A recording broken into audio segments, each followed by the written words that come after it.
네, 이번 시간에는 웹과 앱의 차이에 대해서 구분해 보도록 하겠습니다. 우리 프로덕트는 웹이 맞을까? 앱이 맞을까? 고민해 보신 적 있으시죠? 프로덕트들이 보통 앱으로 나오다 보니까, 우리 것도 그냥 앱으로 만들면 되지 않을까? 이렇게 생각하시는, 경우도 있을 것 같은데, 그렇지가 않습니다. 프로덕트의 기능을 어떤 것을 쓸 것인지, 어디에서 정보를 불러올 것인지, 이런 점들을 다 고민을 해서, 웹을 할 수도 있고, 앱을 할 수도 있습니다. 그러면 우리 제품은 웹이 맞을지, 앱이 맞을지 한번 차이점을 통해서 공부해 보도록 하겠습니다. 일단 웹과 앱의 차이는 이렇게 여러 가지 기준을 한번 적어보고 이 기준에 따라서 어떻게 다른지를 먼저 보고 선택하면 될 것 같아요. 처음에 릴리즈 방식이라고 되어 있습니다. 릴리즈는 상용화되는 부분인데요. 일단은 웹은 릴리즈를 하려면 일단 디자인하고 개발한 모든 그런 소스들을 다 서버에다가 배포를 해야지 릴리즈가 되는 겁니다. 그리고 앱 같은 경우는 스토어에 등록을 해야 릴리즈가 되는 거죠. 그러면 업데이트는 어떻게 다를까요?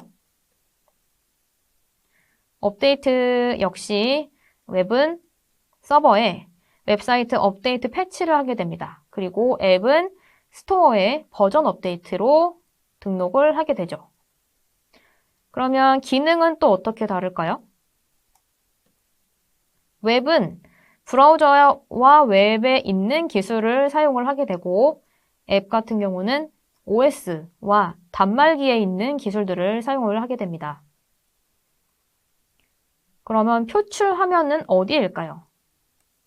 웹은 모니터, 그리고 스마트폰 등에서 표출되겠죠? 그리고 앱은 스마트 디바이스들에서 표출이 됩니다. 개발 언어는 또 어떻게 다를까요? 웹 같은 경우는 자바, PHP, JSP, ASP 등 개발 언어를 사용하는 반면 앱은 자바, 코틀린, 스위프트 등 개발 언어도 완전히 다릅니다. 그 다음에 서버가 죽으면 웹은 큰일 나죠. 웹은 완전히 에러가 나서 아무것도 사용할 수가 없습니다. 그래서 고객들의 클레임이 엄청 들어오게 되겠죠. 그리고 앱은 서버가 죽어도 오프라인에서 사용할 수 있는 일부 기능들이 있기 때문에 이용을 일부 할 수 있습니다.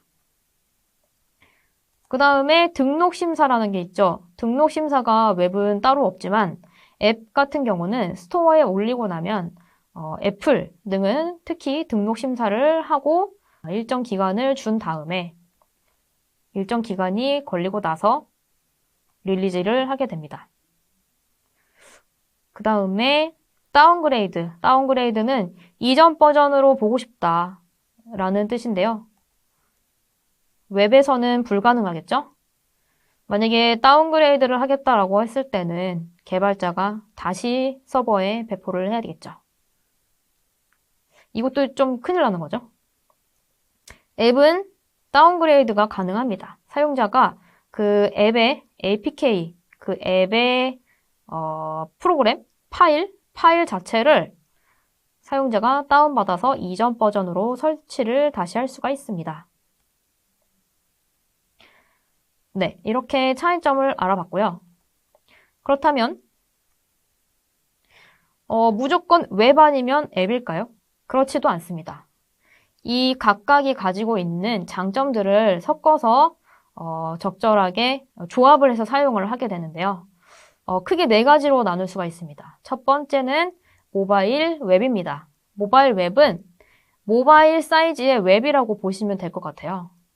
PC 사이즈의 웹이면 PC 웹이라고 부릅니다. 모바일 사이즈의 웹을 모바일 웹이라고 하고 그리고 모바일 웹은 브라우저에서 URL로 오픈을 하죠. 근데 뭐 딱히 들어가는 기능은 없고 웹에서 볼 수 있는 것들을 그냥 모바일 사이즈에서 본다라고 봐주시면 될 것 같아요. 그 다음에는 웹앱입니다.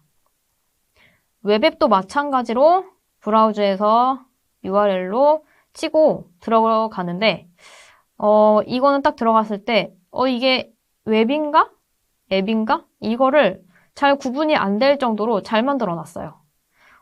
예를 들면은 네이버를 앱을 설치해서 들어갔을 때랑 웹에서 브라우저에서 들어갔을 때랑 차이가 없거든요. 이렇게 웹인지 앱인지 모르겠지만 웹 기술로 만든 앱을 웹앱이라고 부릅니다. 웹앱은 홈하면 바로가기 추가를 할 수가 있습니다. 근데 웹앱의 단점이 그 스마트폰 자체의 기능을 사용하지 못한다는 건데요.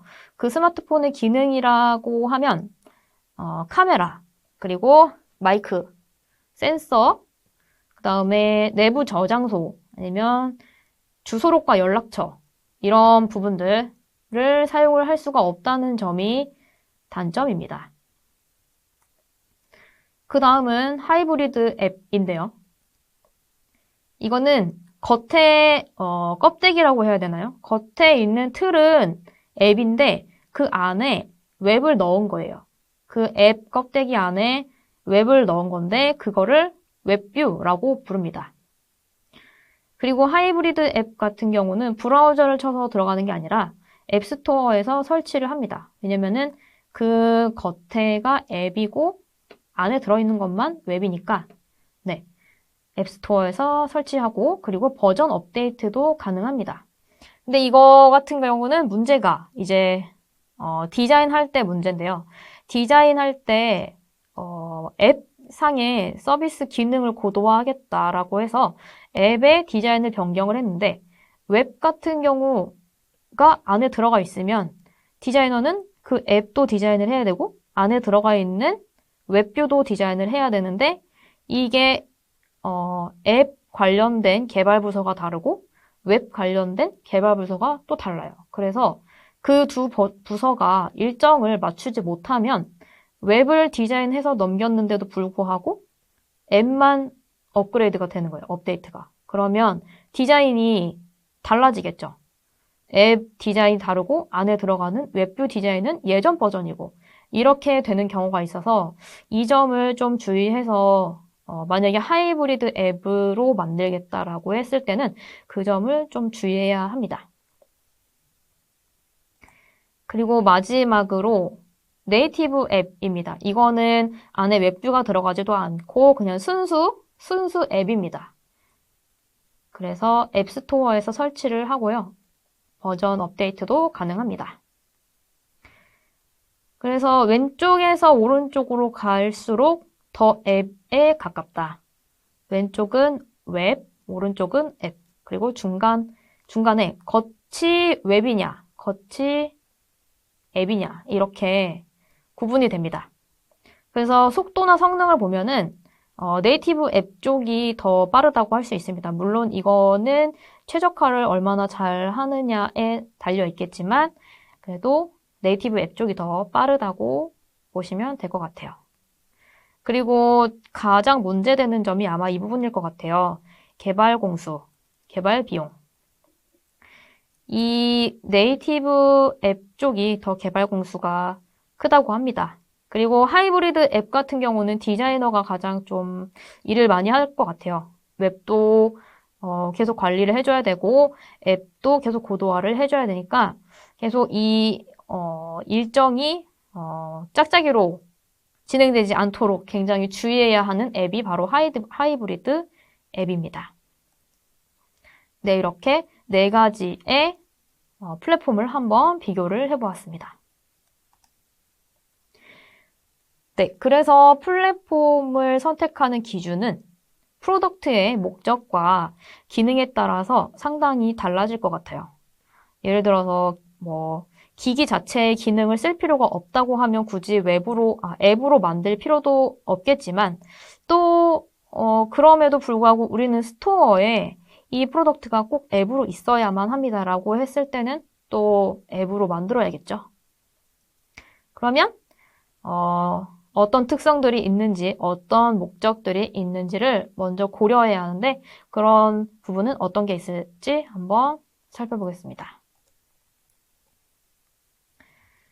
일단 우리의 서비스를 소개하거나 아니면 앱으로 연결되는 게이트 페이지다. 이럴 경우에는 그냥 단순한 모바일 웹, PC 웹 이렇게 구성을 하는 게 좋겠죠?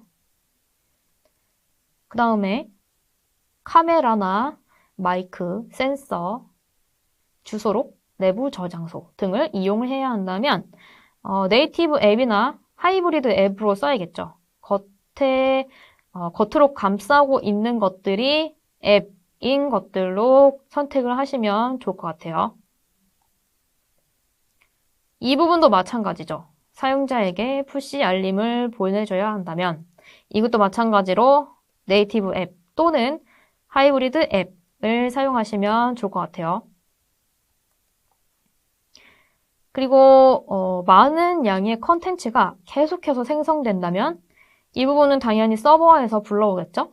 서버에서 불러오는 컨텐츠의 양이 많을 경우에는 하이브리드 앱으로 만들어서 하이브리드 앱 안쪽을 웹뷰를 집어넣어서 만드는 것이 좋을 것 같습니다. 그리고 서비스 기능 고도화를 자주 한다면 이거는 선택사항인 것 같아요. 서비스 기능 고도화를 웹으로 할 수도 있고 앱으로 할 수도 있으니까 네이티브 앱으로 쓸 수도 있을 것 같고요.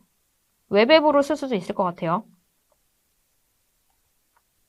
속도가 빨라야 한다면 이거는 네이티브 쪽을 사용하면 좋을 것 같은데 웹에서도 만약에 최적화가 된다면 웹으로 선택을 해도 괜찮을 것 같습니다. 네, 지금까지 웹과 앱의 차이에 대해서 한번 같이 살펴봤고요. 다음 시간에는 UI 디자인의 그리드 시스템에 대해서 같이 공부해 보도록 하겠습니다. 수고하셨습니다.